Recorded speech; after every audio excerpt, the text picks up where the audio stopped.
வணக்க மக்களே, சட்டமன்ற கிடைக்கப்பெற்ற தகவல் ஒன்று வெளியாகி இருக்கிறதா? அந்த தொகுதியை கொடுத்தால் மட்டுமே நான் கூட்டணி அமைப்போமா?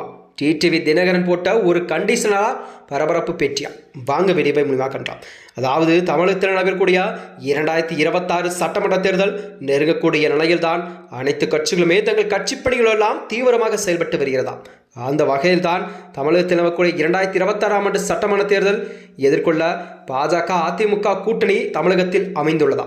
இந்த முறை எப்படியாவது ஆட்சியை பிடிக்க வேண்டும் என்ற அதிமுக பல வியூகங்கள்லாம் வகுத்தக்கூடிய நிலையில்தான் மீண்டும் அதிமுக ஒன்றிண வேண்டும் என பலரும் தங்களுடைய கருத்துக்கள் எல்லாம் நிலவிக் கொண்டிருக்கிறார்கள். அதாவது அதிமுகவின் உட்கட்சி விவகாரம் என்பது நாளுக்கு நாள் தீவிரமடைந்துள்ளதா. அதன்படிதான் என்டிஏ கூட்டணியில் இருந்த அதாவது இபிஎஸ் முதல்வர் வேட்பாளராக இருக்கும் வரை நாங்கள் கூட்டணியில் இணைய மாட்டோம் என அமமுகவின் பொதுச்செயலாளர் டிடிவி தினகரன் மற்றும் ஓபிஎஸ் ஆகியோரும் கூறி வந்தார்கள். தற்பொழுது அவர்கள் கூட இருவருமே பாஜகவுடன் தொடர்ந்து நெருக்கம் காட்டி வந்த நிலையில்தான் கண்டிப்பாக கூட்டணி குறித்த அறிவிப்புகள் இதுவரை வெளியிடப்படாமலே இருக்கின்றதா. அதாவது இந்நிலையில் தான் அமமுக பொதுச்செயலாளர் டிடிவி தினகரன் அவர்கள் செய்தியாளர் சந்தித்து பேசுகையில், நான் ஆண்டிப்பட்டி தொகுதியில் தான் நிச்சயம் போட்டியிடுவேன், சீட் கொடுத்தால் கூட்டணி, இல்லை என்றால் நான் தனியாகவே நிற்பேன் என்று டிடிவி தினகரன் அவர்கள் தெரிவித்திருக்கிறார். அதாவது ஆண்டிப்பட்டியை ரிசர்வ் செய்த தினகரன் களமிறங்குவது என்பது அரசியல் அரங்கிலே ஒரு பரபரப்பெல்லாம் கிளப்பியிருக்கிறதா.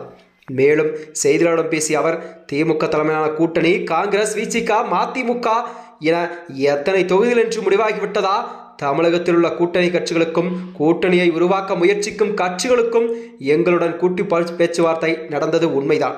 ஆனால் நண்பர் அண்ணாமலை கூட எங்களை தொலைபேசியிலும் நேரிலும் சந்திப்போதெல்லாம் என்டிஏ கூட்டணியில் நீங்கள் மறுபடியும் வர வேண்டும் என்று வலியுறுத்தி வந்தார். ஆனால் நாங்களோ அதிமுகவின் பொதுச்செயலாளர் எடப்பாடி பழனிசாமி முதலமைச்சர் வேட்பாளராக இருக்கும் வரை நாங்கள் என்டிஏ கூட்டணியில் கண்டிப்பாக இணைய மாட்டோம் என்று திட்டவட்டமாக டிடிவி தினகரன் அவர்கள் தெரிவித்திருக்கிறார். இந்நிலையில்தான் அதாவது அவர் கூறுகையில், அது பற்றி நாங்கள் இன்னும் முடிவு செய்யவில்லை, ஆண்டிப்பட்டி தொகுதியை நமக்கு அளித்தால் மட்டுமே நாங்கள் கூட்டணிக்கு தயார், இல்லை என்றால் தனியாக கூட நாங்கள் ஆண்டிப்பட்டி தொகுதியில் நிற்பேன் என டிடிவி தினகரன் அவர்கள் தெரிவித்திருக்கிறார். அதாவது ஆண்டிப்பட்டி தொகுதியில் போட்டியிடுவதாக இருந்தால்தான் நான் அறிவிப்பேன், எங்களின் ஒரு தகுதியான வேட்பாளர்கள் தேர்தலில் போட்டியிட வாய்ப்பு அளிக்கின்ற கூட்டணிக்கு தான் நாங்கள் செல்ல இருக்கிறோம். அதாவது ஜனவரி மாதம் கூட்டணி குறித்த நிலைப்பாட்டை நாங்கள் கண்டிப்பாக அறிவிப்போம் என்று அமமுகவின் பொதுச்செயலாளர் டிடிவி தினகரன் அவர்கள் தெரிவித்திருக்கிறார். இந்நிலையில்தான் கண்டிப்பாக வருகின்ற 2026 சட்டமன்ற தேர்தலானது கண்டிப்பாக தென் மாவட்டங்களில் மிகவும் ஒரு கடுமையான சூழல் தான் நிலவப்போகிறது என்பதில் அரசியல் வியூகமெல்லாம் வகுக்கப்பட்டிருக்கிறதா.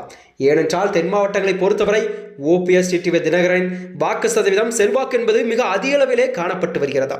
அதாவது முக்குலத்தேவர் வாக்கு என்பது கண்டிப்பாக டிடிவி தினகரனுக்கு அதிக அளவில் காணப்படும் நிலையில்தான் கண்டிப்பாக அவர் ஆண்டிப்பட்டி தொகுதியை தேர்ந்தெடுக்கும் பட்சத்தில் தான் அரசியலிலே ஒரு பரபரப்பெல்லாம் கிளப்பியிருக்கிறதா.